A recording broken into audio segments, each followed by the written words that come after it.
This story really is horrific. Today we have been following the murder of 21-year-old Idania Campos, who police say was killed and then stuffed inside the trunk of her own car in the Meyerland area. Her ex-boyfriend, 19-year-old Ariel Cruz, has now been charged with her murder. It's certainly a disturbing story that got us all talking about it during our editorial meetings about domestic violence. That's where we want to focus. As a parent, it can be hard to spot signs of trouble in your child's relationships. And that's why we launched our Breaking Free initiative. Candace is joining us from Studio B right now with the people who help folks escape violence. Candace. A very important conversation, Joel. Joining me now is Emily Whitehurst, President and CEO of the Houston Area Women's Center, Christina Allen, the CEO of the Family Time Crisis and Counseling Center. We have Rechna Kaur, Executive Director of DAYA, a domestic violence service, and Miriam Camille Eldon, Executive Director of Asians Against Domestic Abuse. Thank you all so much for joining us for this important conversation, especially on such a short notice. Just a reminder before we start this conversation, you can text FREE, F-R-E-E, to 1-866-996-5772 to ask our experts a question or to get resources sent right to you. Let's get started with the signs a person might notice or a family member might notice that a person is in a very dangerous relationship. You all can answer however you want. Feel free to just jump in. So one of the things that I always say people can look for is someone who is overly concerned about that individual's whereabouts. They want to know where you are at all times. If they send you a text message and you don't respond quickly enough, there's 8 or 10 more text messages back to back. Things like that are often a clue to those who are family members or loved ones that something may be going on in that relationship. Kind of feeling a little bit controlling, maybe. Yeah, absolutely. And especially with the young people, the sharing of passwords. So if you see your child's boyfriend or girlfriend is sort of mandating that they share that person's phone password, email password, those are big signs for digital abuse and stalking. Good point. Another thing is if you find that your loved one, your young treasured person, is trying to make excuses for their partner's behavior or is getting isolated from their other friends or from you, and you start feeling like there's something they're withholding, but you don't know how to talk about it, I would say to trust your gut.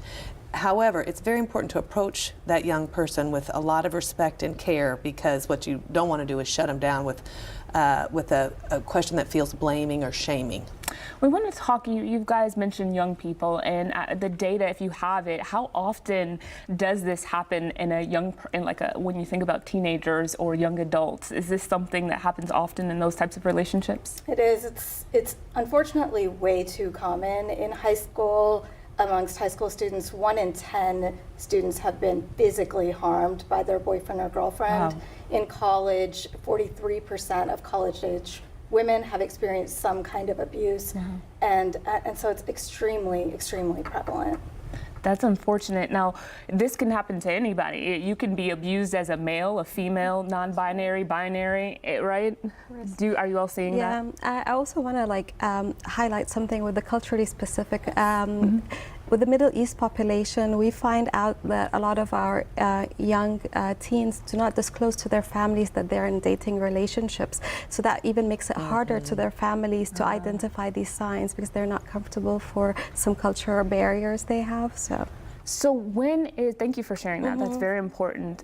When is the safest time to get out of a relationship, and how do you get out of it with your life? So unfortunately, 3/4 of people who are murdered due to domestic violence are murdered after the breakup, after the fleeing. So this idea that we all hear of why doesn't she just leave gets really hard to hear. So I think the right answer is that it's not just one time. It has to be a well thought out process, and it has to cover, you have to really do some deep safety planning that really all of our agencies can help with. And for the people, family members who love somebody hard, we talked about this on one conversation when we had you on. You can't just jump in or put yourself in that situation, because there have been friends who have been killed trying to help out. How do you approach that? I think a really important factor to consider when crafting a safety plan or working with a person who is in an abusive dynamic is whether guns are involved. And we used to, we say if a gun is in the home, it is 5 times more likely that the abuse could end in a homicide. But that is a little off because guns aren't just in the home anymore, right? They're in people's cars, they're in backpacks, they're so prevalent.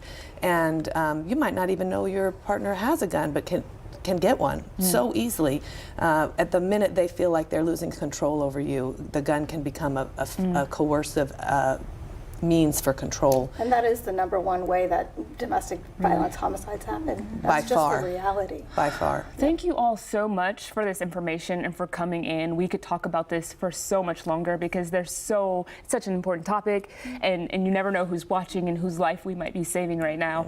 Speaking of that, there are so many resources available to you if you happen to be a person listening and in need of help. All of the women here have organizations that help. You can text the word FREE, FREE, to 1-866-996-5772 to ask our experts a question or to get more information about those resources sent to you. So please do that. For now, we'll send it back to the studio with Joe. Yes, thank you, and thank you to our guests. Another